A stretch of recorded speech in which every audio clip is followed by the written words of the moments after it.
The rematch of one of the most controversial fights of 2024 goes down this weekend. Sean Strickland and Dricus Du Plessis 2.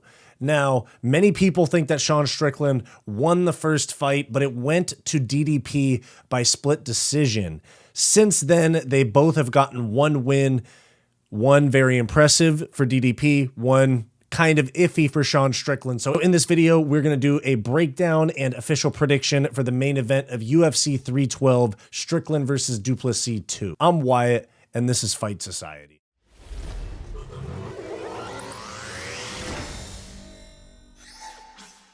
Before we get into the video, guys, please make sure to like, subscribe, drop a comment down below. All that good YouTube stuff really helps me out a lot. If you want access to bonus content like members-only live streams and you want to support the channel even further, become a channel member via the link in the description of this video or the join button on our channel homepage. Thank you very much. Back to the video. All right, guys, so this weekend at UFC 312, we have the rematch of Sean Strickland and Dricus Du Plessis. Now, their first fight was very close. A lot of people thought that Sean Strickland got robbed by DDP in that fight. Personally, I thought Sean Strickland lost the fight. I thought DDP won 3 rounds to 2. But here's the stats for that fight. As you can see, Sean Strickland outlanded on total strikes by about 40 strikes, about 30 more significant strikes. But as you can see, Dricus Du Plessis did mix it up a lot better with the leg kicks and with takedowns as well.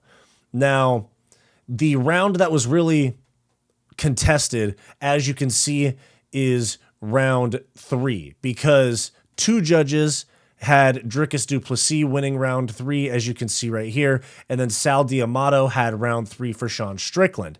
Now, personally, I scored it the same way that Derek Clearly and Eric Colon scored it. Sean Strickland round 1, DDP 2, 3, 4, Sean Strickland 5. Even though 5 was a very close round, I even could have seen that round going to DDP. But since that fight, Sean Strickland beat Paulo Costa in the co-main event of UFC 302, which was the Islam Makhachev Dustin Poirier card.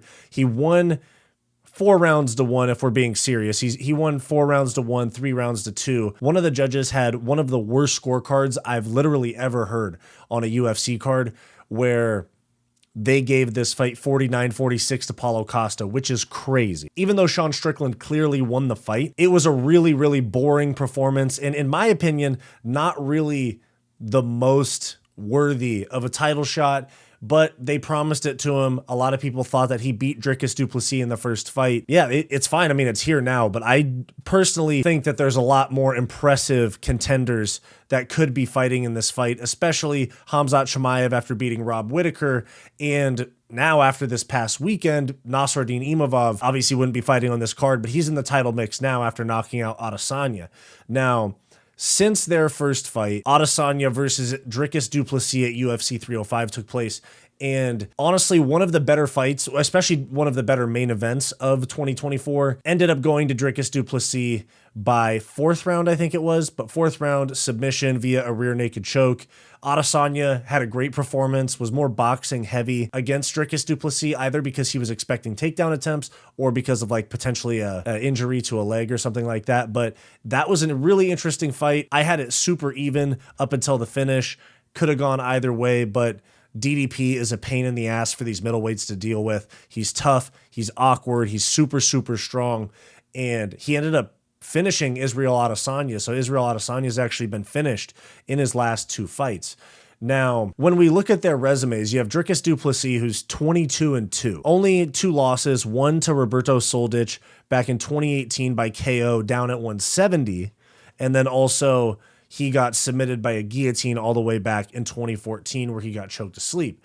But since then, since that Soldic loss, he won 1, 2, 3, 4, 5, 6, 7, 8, 9, 10 fights in a row, and he's the middleweight champ, compared to Sean Strickland, who's a little bit more hit and miss. Pereira, he lost to Cannonier, which he arguably won. Short notice fight against Imavov, and then fought Abus Magomedov, who's not really a top-level challenge for somebody like Sean Strickland, who's a top 5 guy, former champion. Then he beat Izzy, one of the biggest title upsets ever. lost to DDP, and then not the most entertaining fight against Paulo Costa, which is still crazy to me that this was a split decision because he won it so clearly. But as you can see in their first fight, it was an incredibly close fight. I know that a lot of people point to the total strikes and the significant strike advantage to Sean Strickland, but really it was just a couple of rounds that he landed a lot more than DDP, and then the other rounds DDP won by a slim margin. I mean, Sean Strickland's 150 total strikes did nowhere near the damage that DDP's 116 did, in my opinion. I know DDP was busted up, but DDP caused a lot of damage on Sean Strickland, got multiple takedowns, was the one actually dictating the pace of the fight and where the fight was going. And so going into their second fight that they're about to have this weekend, I think that DDP is going to implement the same game plan where he realizes he has to go forward. That's the game plan for beating Sean Strickland, is going forward, because it doesn't allow him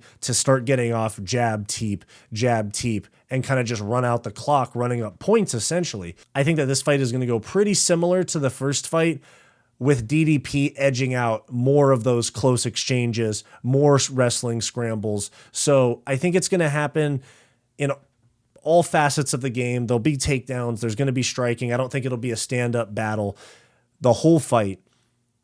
But I think that DDP definitely feels like he cracked the code in the second half of that Strickland fight to beat Sean Strickland. So I just think he's just going to be more aggressive earlier, because he knows he can trust his gas tank.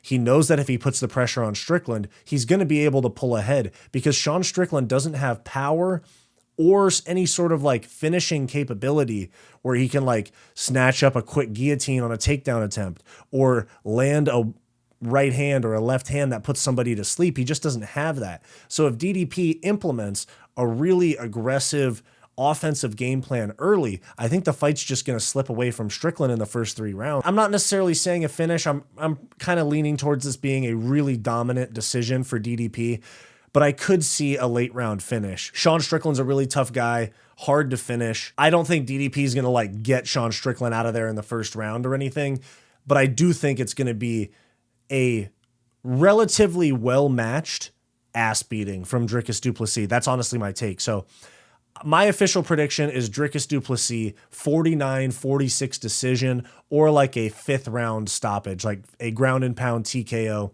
4th or 5th round. But I'm thinking a 4 rounds to 1 decision win for DDP. Let me know your thoughts down below. Who do you think is going to win the main event this weekend of UFC 312?